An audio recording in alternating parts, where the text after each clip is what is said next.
I was sipping my morning coffee. Black and bitter just the way I liked it.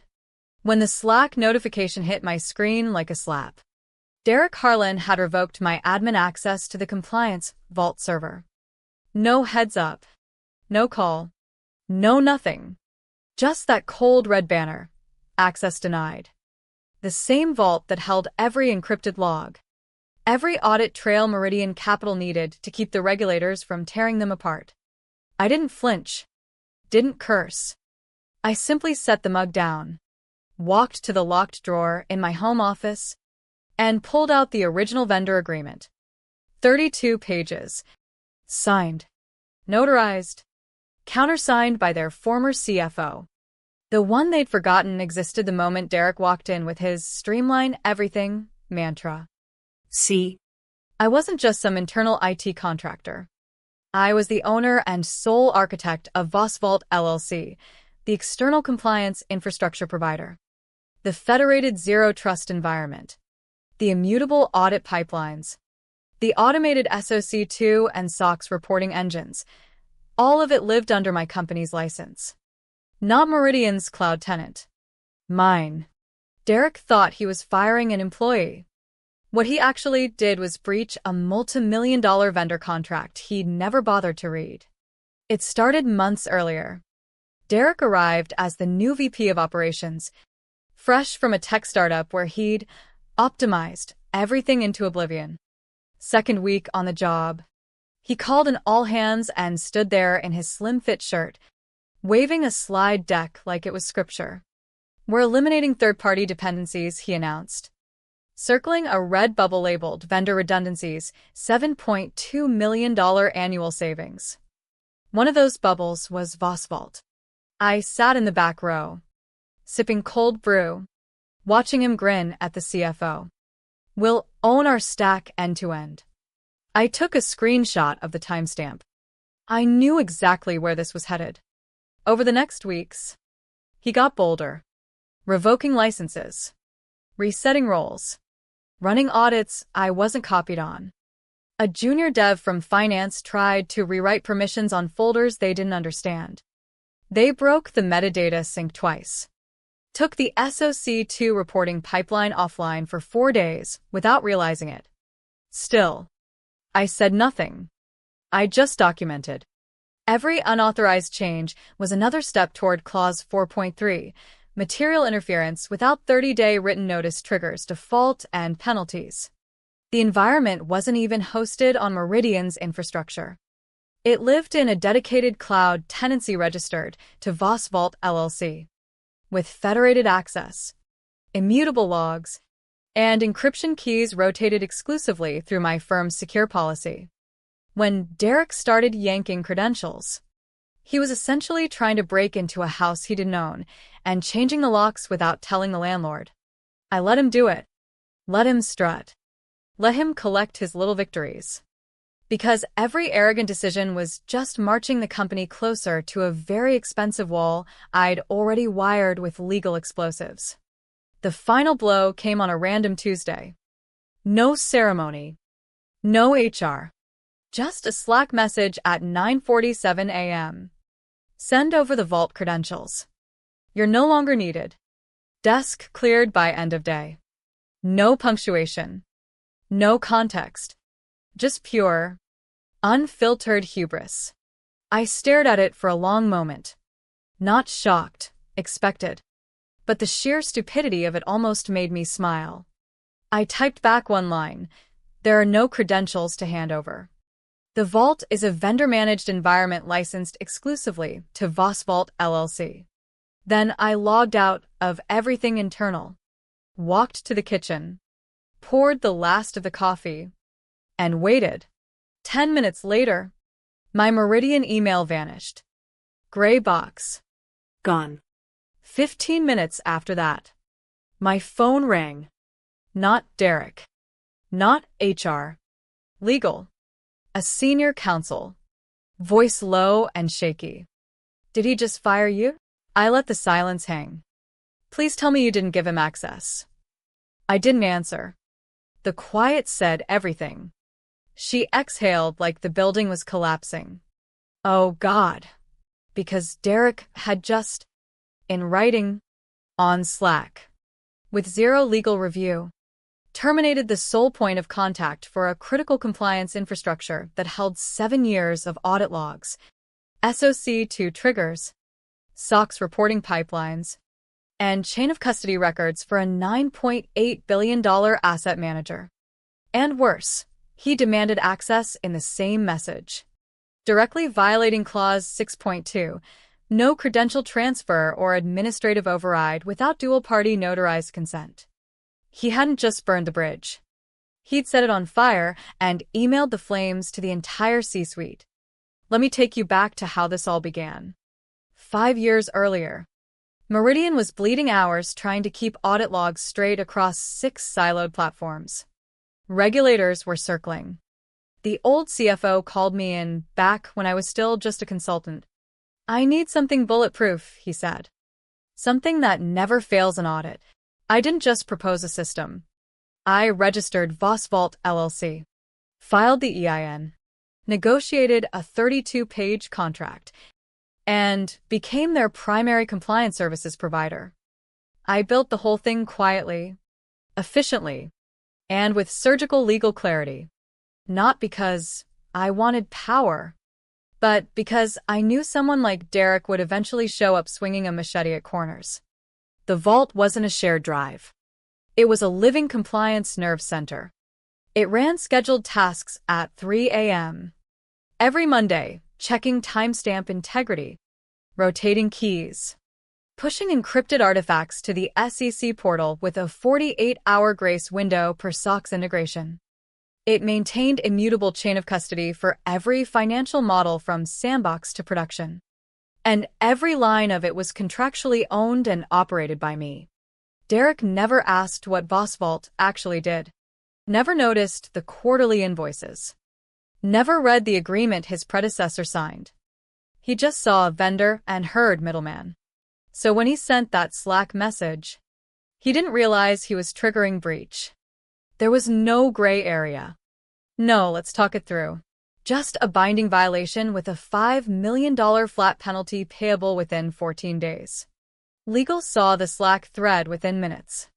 The general counsel's assistant forwarded it straight to the CEO with the contract attached, Clause 6.2 highlighted in yellow. By 10:15 a.m., the first alert hit finance. SEC artifact sync failed checksum validation 3 times. Someone muttered, "Is the server down?" No. The server was fine. It just no longer recognized their credentials. Because I'd never given them the keys, and Derek had thrown out the only person who held them. By 10:30, the weekly retention protocol failed. The internal compliance bot went silent. Error, credential mismatch. Please contact Vosvault LLC. The consultants Derek brought in, 2 guys with matching buzz cuts and kill the middle layer stickers, tried to brute force access. Every attempt lit up the firewall logs. Unauthorized override attempt. Vosvault proprietary breach protection active. They couldn't touch it. The system was designed that way.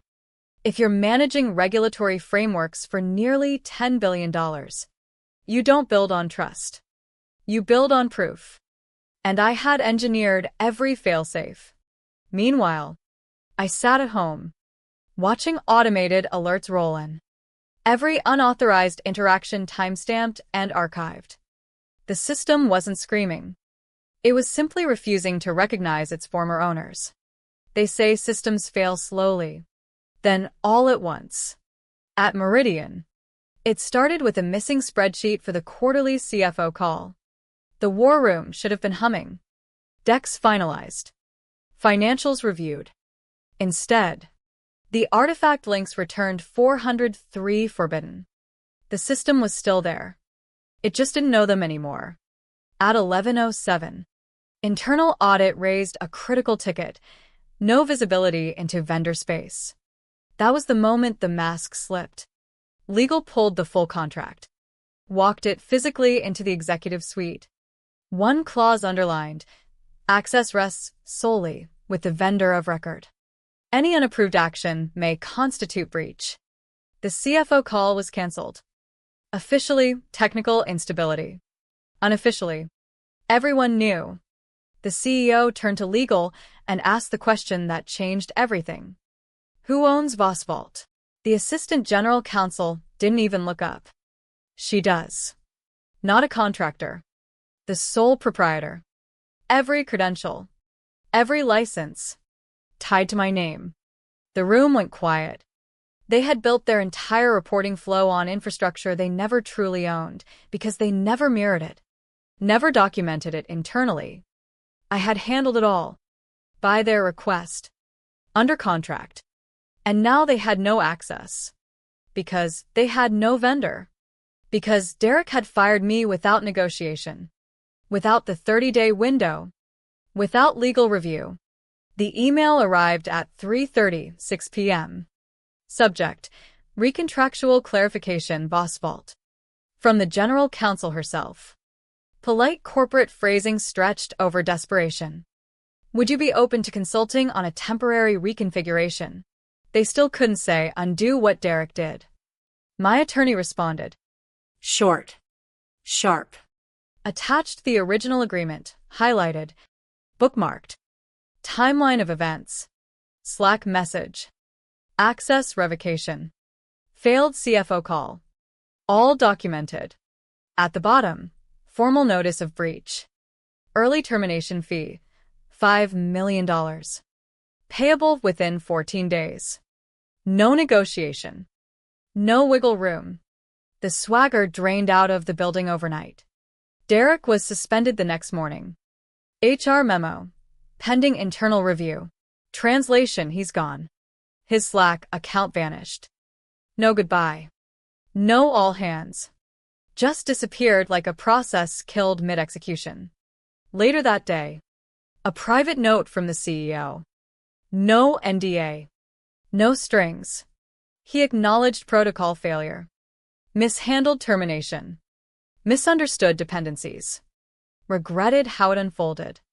Valued what I'd built. I didn't reply. My counsel did. 2-line acknowledgement. Apology noted and recorded. Because an apology doesn't reset breach penalties. They weren't asking me back because they missed me. They were asking because, without Vosvault, they couldn't legally report their own numbers. The board met behind closed doors the following Thursday. No observers. Just decision-makers and a contract they never expected to reread this closely. Systems were limping, temporarily re-enabled through cached credentials and limited assistance I authorized via counsel. Enough to keep the lights on. Not enough to claim control. They were legally exposed. One audit cycle from implosion. So the board did what boards do. They voted. Vosvault reinstated under an emergency operations continuity contract. New language. Irrevocable status unless terminated by dual authorization, legal and board. No more rogue VPs. No more Slack firings. Derek's name never appeared in minutes. His suspension quietly became permanent.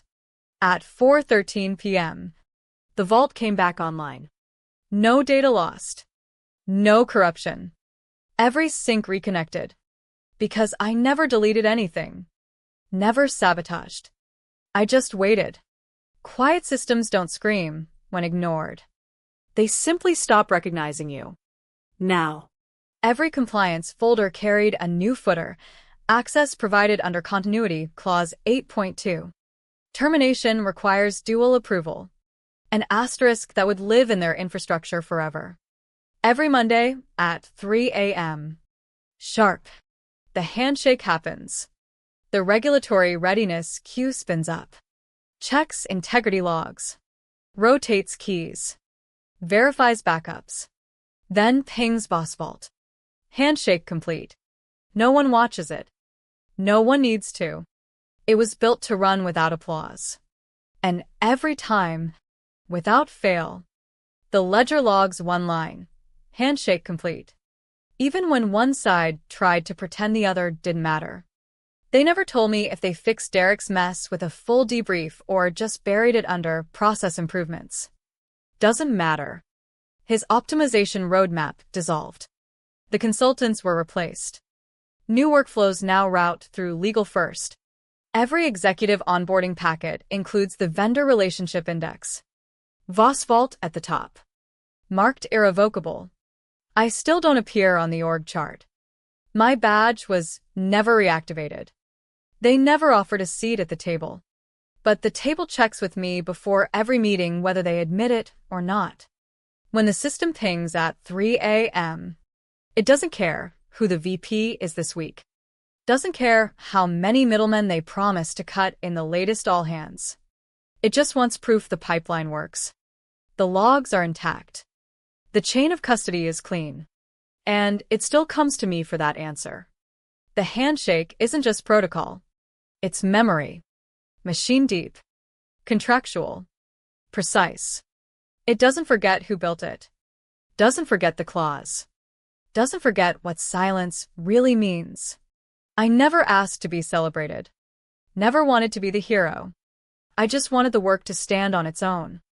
Unshakable. Untouched. Undeniable. Now. Every system at Meridian keeps time by a quiet vendor they tried to erase. And every Monday morning, long before the building wakes, I watch the logs roll in. Handshake complete. Still here. Still mine. Looking back, the whole thing feels almost inevitable. Derek walked in believing power came from titles and org charts. From being able to delete someone with a sentence. He never understood that some structures aren't drawn on whiteboards. They're written in contracts. Signed. Notarized.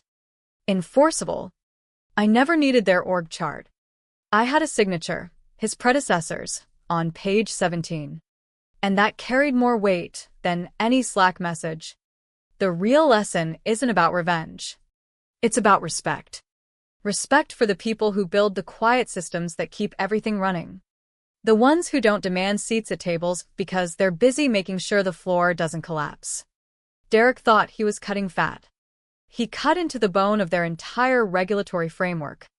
And the bone had teeth. Now. Years later, I still get the 3 a.m. ping. Still watch the handshake complete. Sometimes I wonder if anyone in that building ever thinks about it. About the woman they tried to erase. About the contract they forgot existed.